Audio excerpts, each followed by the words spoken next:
Culto de ensino, né, irmãos? Culto, eu gosto muito de usar essa expressão, culto de crescimento espiritual.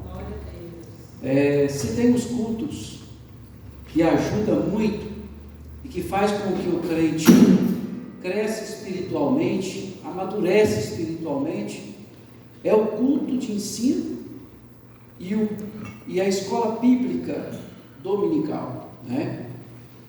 São dois momentos muito especiais, porque nós temos as nossas festividades são realizadas em tempos e momentos festivos, mas na maioria das vezes, principalmente em grandes festas, as pessoas ali vivem aquele momento às vezes de emoção, só emoção, e a emoção toma conta, mas quando chega a razão, a pessoa não sabe lidar com a situação.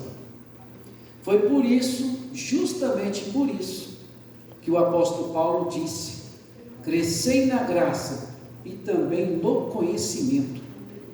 Porque só graça, somente graça, quando chega o momento da razão, você não sabe lidar. Porque quando chega o momento da luta, das dificuldades, aí a emoção, somente a emoção, ela não vai te dar condições para superar as dificuldades. Você precisa de ter conhecimento, e o conhecimento, ele depende de cada um, da busca, da leitura e de estar nos cultos de ensino e da escola bíblica dominical. Hoje nós temos um estudo bíblico que tem como tema o que nos eleva a Deus. O que será que nos eleva a Deus? Existe um ponto de interrogação, é uma pergunta: o que nos eleva a Deus? Por que eleva e não leva a Deus? Poderia dizer, o que faz com que o que leve a pessoa a Deus? Mas como nós estamos num culto de ensino, que na maioria das vezes a gente está falando, pregando, trazendo uma palavra de ensino para crentes, para aqueles que já conhecem a palavra, então essa pessoa um dia ela já foi levada até Deus, e Deus chegou até você. Agora, existem pessoas que precisam ser elevadas a Deus. A palavra elevada significa ela tem vários significados, mas um dos significados é levantar ou aumentar o nível daquela pessoa até Deus. Então, por esse motivo, existe essa pergunta hoje como título desse estudo: o que nos eleva a Deus? Eu preparei aqui um estudo, e a Bíblia diz que existe uma luta entre a carne e o espírito. Nós vamos estar lendo vários versículos hoje, nesta noite, e gostaria de pedir o auxílio e a ajuda nosso querido ali na sonoplastia. Vamos estar lendo o que diz a Bíblia no livro de Gálatas, no capítulo 5, no versículo 17. Vamos ver o que diz as Escrituras. Gálatas: porque a carne cobiça contra o espírito, e o espírito contra a carne, e estes opõem-se, ou seja, não estão ligados, Esse opõe-se um ao outro, para que não façais o que quereis. Então o seu espírito, o espírito do homem, ele tem sede de Deus. O Espírito de Deus, ele anseia fazer a vontade de Deus. Ele tem prazer em fazer a vontade de Deus. É por isso que eu creio em uma linhagem de raciocínio de que o espírito e a alma, após a morte, dependendo da situação, esses dois elementos podem sim se separar. Porque o espírito, ele nos eleva a Deus. O que nos faz pecar não é o espírito, é a alma. Tanto é que em qualquer lugar da Bíblia, você nunca vai ver nenhum trecho, nenhum lugar, dizendo que o espírito que induz o homem ao pecado é a alma. Tanto é que Ezequiel 18 e o versículo 4 diz Deus: todas as almas são minhas, mas a alma que pecar, essa morrerá. Então o Espírito eleva a Deus, e aqui está dizendo isso, mas vamos seguir aqui. Nesse texto bíblico podemos observar que quem pode ou não pecar é a alma. Vamos ver o que diz em Romanos capítulo 8, versículo 16. Romanos 8,16. O mesmo Espírito testifica com o nosso Espírito. O mesmo Espírito. A palavra Espírito lá em cima, veja que está escrito com letra maiúscula. Em todo lugar na Bíblia que você vê Espírito com letra maiúscula, se refere ao Espírito Santo. Ok? E todas as vezes que tiver Espírito com letra minúscula, se refere ao Espírito do homem ou espíritos malignos. O mesmo Espírito, que é o Espírito Santo, testifica com o nosso Espírito que nós somos filhos de Deus. Então o seu Espírito, o Espírito de cada um, ele testifica com o Espírito Santo. Ele fala a mesma língua, vamos dizer assim. Ele tem o prazer, quando os dois se encontram, quando uma pessoa está jogada aí nesse mundo, e essa pessoa tem um encontro com Cristo, e naquele momento o Espírito Santo passa a habitar e fazer morada na vida daquela pessoa. Quando aquela pessoa se torna templo e morada de Deus, do Espírito Santo, o Espírito do homem tem prazer em alegria quando o Espírito de Deus entra na vida do homem. Testificar é esse o significado. Testificar, né? Muito bem, eu quero bem rapidinho, porque o tempo hoje existem pessoas que sofrem por consequências dos seus erros, seus pecados.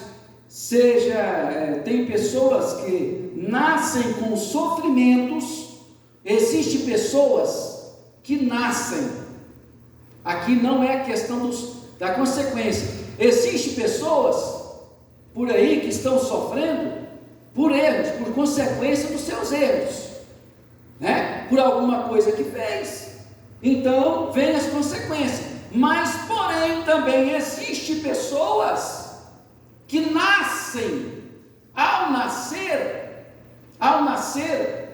e quando começa a ter noção do que aquela pessoa que já é um ser humano, tá? Essa pessoa já começa a ter um entendimento de vida, ela já nasce nesse sentido com um sofrimento. Vamos entender isso, que já nascem com um sofrimento e dores na alma, ou seja, um sofrimento interno, ou seja, na alma, né? Mas ao mesmo tempo que entender que tudo isso tem um propósito. Quando você vê uma pessoa que desde criança a pessoa vem se queixando e vai crescendo, aquela pessoa se torna uma pessoa amargurada por um motivo ou outro. E aqui nós temos um exemplo, e vamos ver esse exemplo no livro de 1 Crônicas, no capítulo 4 e no versículo 10. Vamos ver aqui um exemplo bíblico sobre isso. 1 Crônica, capítulo 4, versículo 10. Vamos ver o que diz a palavra de Deus. 1 Crônicas, capítulo 4, versículo 10. Porque Jabes, vamos falar de um personagem que muito pouco é mencionado, invocou o Deus de Israel, dizendo: se me abençoares muitíssimo, os meus termos amplificareis, e a tua mão for comigo, e fizeres de que do mal não seja aflito. E Deus lhe concedeu o que lhe tinha pedido. Se você for depois ler atentamente sobre esse personagem aqui, tá? Você vai ver a história dele, que é muito pequena. Mas Jabes, o nome Jabes significa sofrimento, amargura. Ele traz, o nome Jabes traz em si um significado de tudo aquilo que é ruim. O nome Jabes. E sua mãe que lhe deu esse nome. Por quê? Ao concebê-lo, a Bíblia diz que foi com muitas dores e muito sofrimento. Então ela colocou esse nome, que traz um significado daquilo que ela passou. Sofrimento. Depois, se você for e querer dar uma analisada, veja isso, está dentro da Bíblia. O motivo desse nome foi devido à sua concepção. E a Bíblia diz que ele faz uma oração porque ele tinha uma angústia, um ressentimento na sua alma.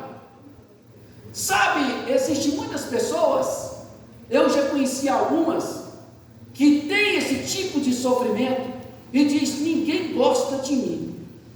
Aonde eu vou, as pessoas não gostam de aproximar de mim, não gostam de estar perto de mim, eu não consigo ter amigos, as pessoas que se aproximam de mim querem o meu mal, eu sempre estou me decepcionando com as pessoas. E Jabes fez uma oração, e a Bíblia diz que em tudo Deus lhe atendeu. Após essa oração, ele se transformou, se tornou um novo homem.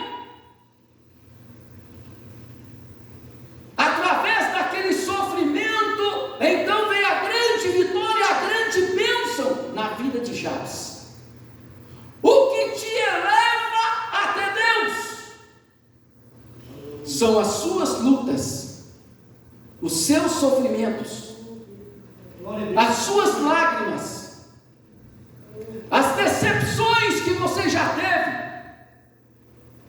ou as decepções que você terá. Se você souber administrar isso, isso vai te elevar até Deus, isso vai renovar a sua vida espiritual, porque o sofrimento ele traz amadurecimento, experiência. Me faz lembrar de um animal muito mencionado até na Bíblia, e que muitos já sabem, já ouviram as histórias, principalmente pregadores. Eu falo sobre a águia. A águia, quando ela está perdendo a sua força de voar, todos sabem que a águia é o ser vivo, a ave que consegue sobrevoar mais alto de qualquer outro ser vivo. Mas há um momento que ela vai envelhecendo e ela vai perdendo as suas forças. E quando ela percebe isso, ela procura os lugares cheios ali de montanhas e rochas. E então ela voa o mais alto que ela consegue. E de repente ela vem sobrevoando de encontro com as rochas. e vai batendo ali, parecendo como se fosse um suicídio. E ela bate o seu bico, suas penas, todo o seu corpo, confrontando com as rochas. E as rochas vão lascando, rasgando, desfazendo toda aqueles coros velhos que estão encroados.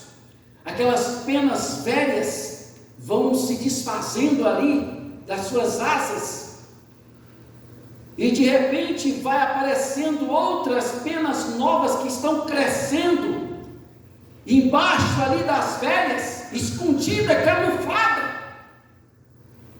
E ao momento quando ela está toda ferida, ela procura um abrigo para descansar. E quando a dor dos ferimentos para e ela sente aquele alívio, ela percebe que está nascendo uma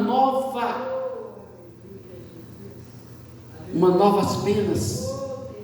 As suas asas já estão fortalecendo. Assim também é a vida do crente. Quando ele está se sentindo fraco, ele tem que perceber que em cima ou embaixo daquela fraqueza está nascendo uma força muito grande. Existe uma fonte que está jorrando na sua alma. Mas você precisa entender isso. A águia consegue compreender. A coisa mais difícil que eu já vi na minha vida, uma das coisas mais difíceis, é você encontrar uma pessoa e dizer: eu já encontrei os restos mortais de uma águia. Sabia? Que até o momento da sua morte ela procura um lugar mais distante, mais isolado. Ela não quer mostrar a sua fraqueza, porque a morte em si, ela simboliza a fraqueza. No outro sentido que eu estou me referindo, na vida animal. Então você dificilmente, você pode sair em qualquer tipo de mata, você vai encontrar os restos mortais de muitos bichos, mas de águia é muito difícil. Muito difícil. Muito mesmo. Então assim também é um crente, quando ele começa a entender os motivos do seu sofrimento, quando ele consegue entender o motivo de seu choro, de suas lágrimas, e ele percebe, após essa luta virá uma grande vitória. E dizer como o nosso irmão Jó disse: eu sei que o meu Redentor vive, e por fim ele vai se levantar, aleluia, sobre esta lição. Aleluias. Ele vai se levantar. Esse levantar que está dizendo lá na Bíblia, não está se referindo a uma pessoa, a alguém que está sentado numa cadeira e que vai levantar. Não, esse se levantar está dizendo lá na Bíblia, é que ele vai agir, ele vai a peleja em seu favor, ele vai mudar o cenário da sua vida. É isso. Quando está dizendo que ele vai se levantar, é porque ele vai agir. Ele vai mudar o cenário da sua vida. Ele vai tirar essa tristeza, essa angústia, essa dor, esse sofrimento, essa enfermidade, e tudo vai passar. Aleluias. E a vitória vai chegar sobre a sua vida. Na verdade, as lutas, elas vêm para nos moldar, lapidar e nos preparar para nos tornar capazes de entender e enfrentar todos os vendavais da vida. Temos que ter em mente que não importa como começou, mas sim como vai terminar. Vamos ver o que diz a Bíblia em Eclesiastes capítulo 7 e o versículo 8.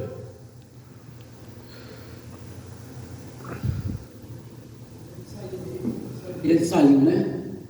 Alguém poderia abrir a Bíblia e ler para nós? Eclesiastes capítulo 7 e o versículo 8, vamos ver o que diz. Eclesiastes, capítulo 7, fica aí, depois de Provérbios. Isso, capítulo 7 e o versículo 8. Melhor é o fim das coisas do que o princípio delas. Melhor é o longânimo do que o altivo de coração. Aleluia. Melhor é o quê? É o começo ou é o fim? É o fim.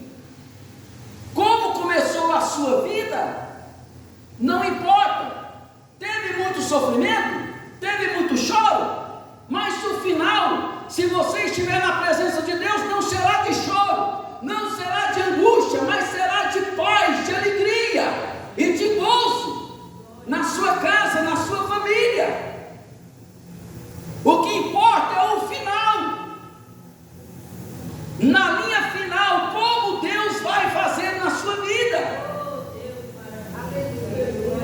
Nós estamos na verdadeira aqui, vivendo aqui nesse mundo, em uma verdadeira maratona espiritual. Aleluias!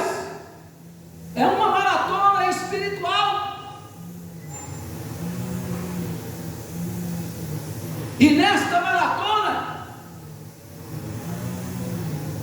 o que importa é quem não é quem vai chegar primeiro,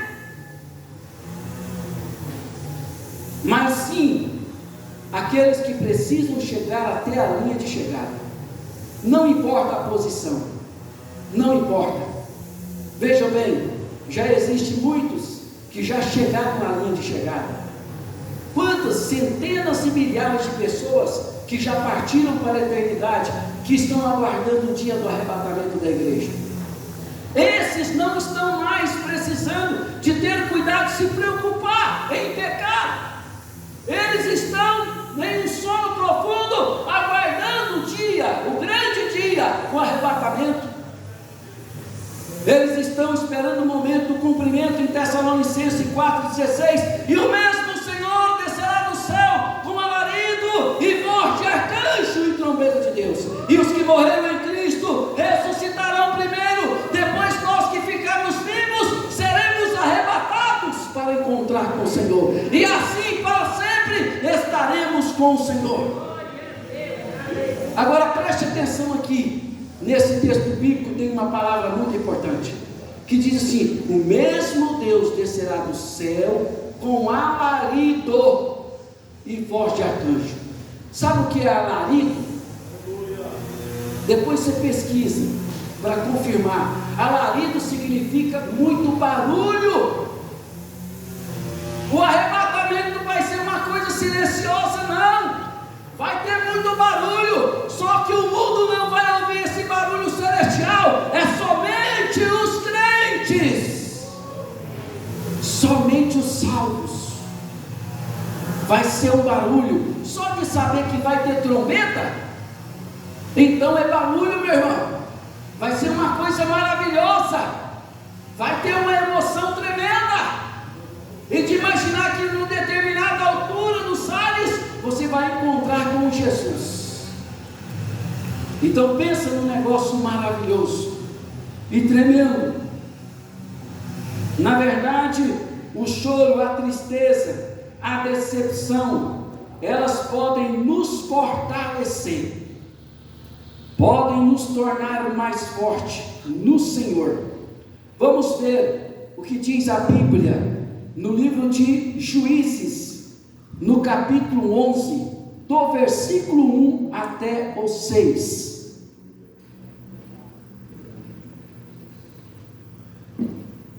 Era então Jefté, o gileadita, valente e valoroso, porém filho de uma prostituta. Mas Gileade gerava a Jefté.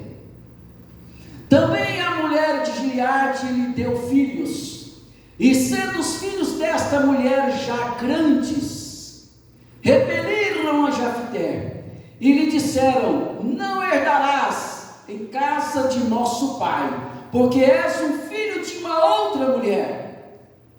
Então Jefté fugiu fugiu de diante dos seus irmãos e habitou na terra de Tobi. E os homens levianos se ajuntaram com Jefté e saíram com ele. E aconteceu que depois de alguns dias os filhos de Amon pelejaram contra Israel. E aconteceu, pois, que como os filhos de Amon pelejassem contra Israel, foram os anciões de Gileade e buscaram Jefté na terra de Tobi. E disseram a Jefté: vem e sermos por cabeça. Preste atenção, preste atenção, veja bem o que está dizendo. Para que combatamos contra os filhos de Amon. Vejam bem, outrora estava Jefté dentro da casa do seu pai, mas a mulher da casa que estava ali não era sua mãe, e os seus irmãos por parte de pai, e seus irmãos jogavam-lhe na cara: você não terá parte nessa casa, porque a sua mãe não é a nossa mãe. Ele era humilhado dentro da casa do seu pai, passava por essa situação, constrangimento, era envergonhado, era julgado. Ele só não condenava ele porque não tinha como, mas tudo o que eles podiam fazer, seus irmãos, para poder envergonhá-lo, decepcioná-lo, humilhá-lo e deixar ele na lona, eles faziam. Chegou um momento que ele não suportou mais e saiu para um lugar mais distante. Mas Deus tinha um projeto e um tempo determinado para aquele sofrimento, para aquela humilhação. Todo período de sofrimento, toda fase de angústia e de dor, ela já é chamada uma fase, um período. Tudo tem um fim. Tem pessoas que às vezes pensam: até quando eu vou viver nessa situação? Até quando? Como será que a minha vida vai mudar?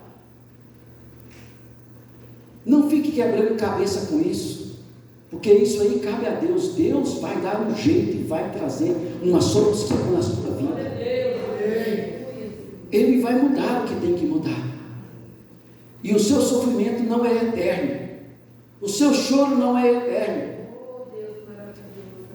a sua angústia, o seu sofrimento, os vendavais, essas dificuldades, é só uma fase, irmãos, é só um período, vai chegar o fim, e Deus lhe dará a vitória.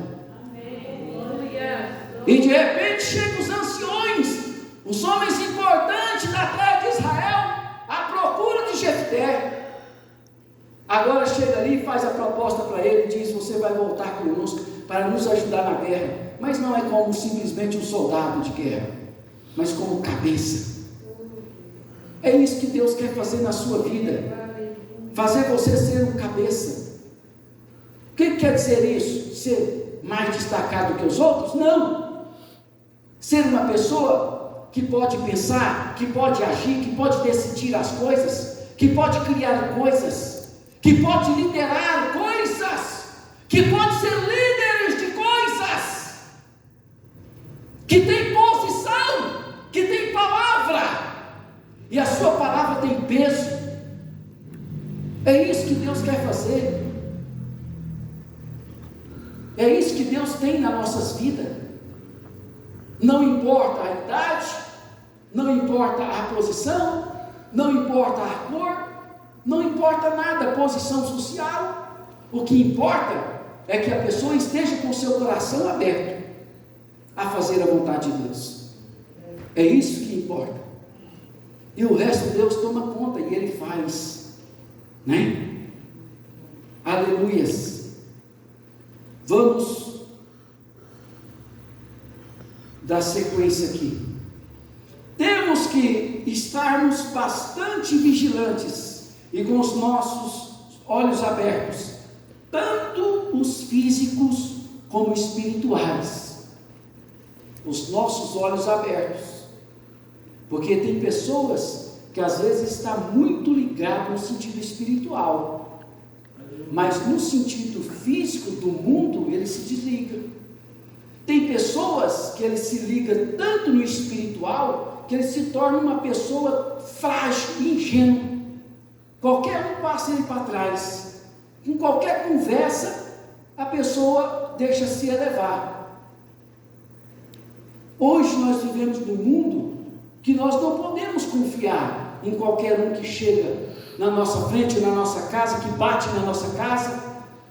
Não é qualquer um que bate ali, que diz que está acontecendo isso, precisando daquilo, de tantas outras coisas, e que nós temos que comover, chorar, e abrir a nossa casa e fazer qualquer coisa por aquela pessoa.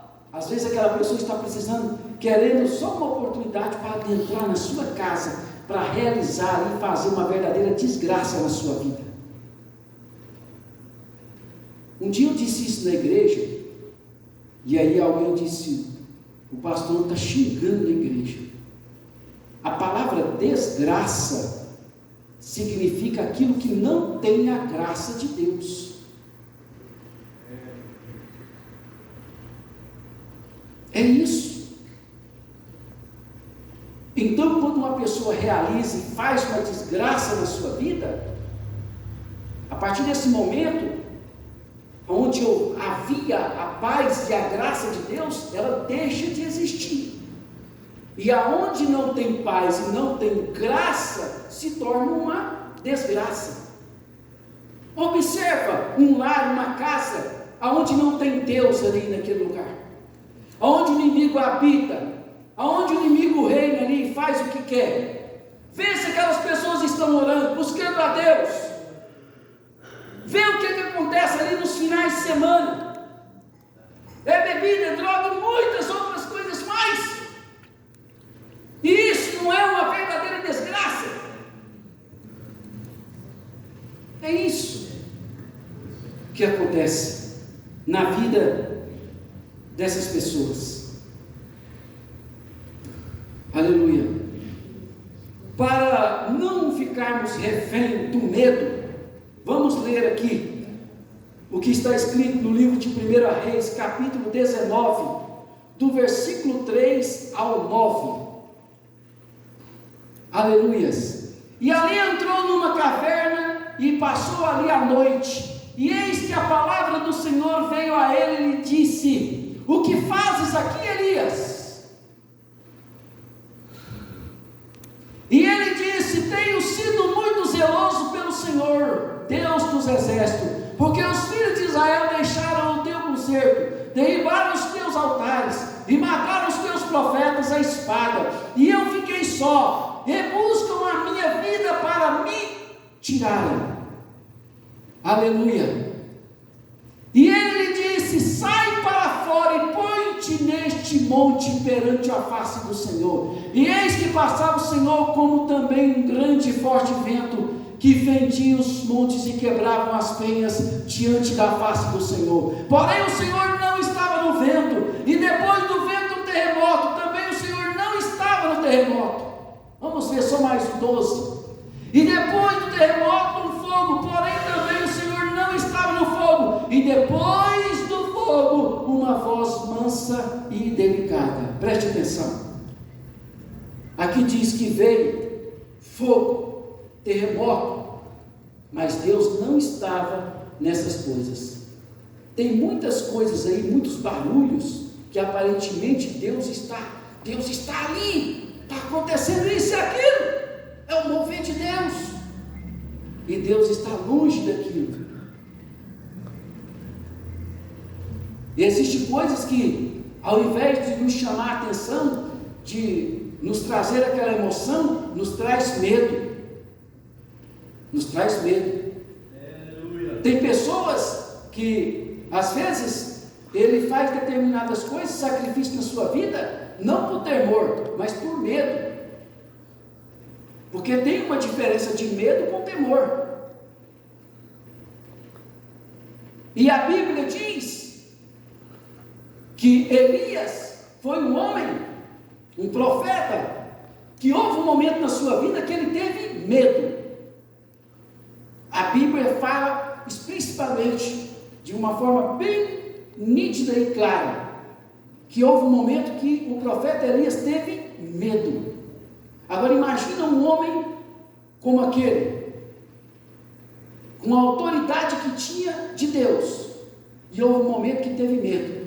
Então o que sobra para nós hoje, na época, no período, em pleno século 21, que nós estamos vivendo? Então nós estamos sujeitos sim a ter medo, a nos sentir ali, às vezes ter um sentimento de covardia diante de Deus, mas nós não podemos deixar que isso entre no nosso coração, e entender que isso, em meio às lutas, às ameaças, às dificuldades que surgem, tudo isso vai nos elevar até Deus. Deus não vai deixar você se afogar no meio do mar e morrer afogado. Não. Se você estiver no mar, estou me referindo espiritualmente, seja o lugar que você estiver, Ele vai te dar força para ultrapassar aquela luta, aquela dificuldade e aquele problema, e Ele vai te dar vitória em nome de Jesus.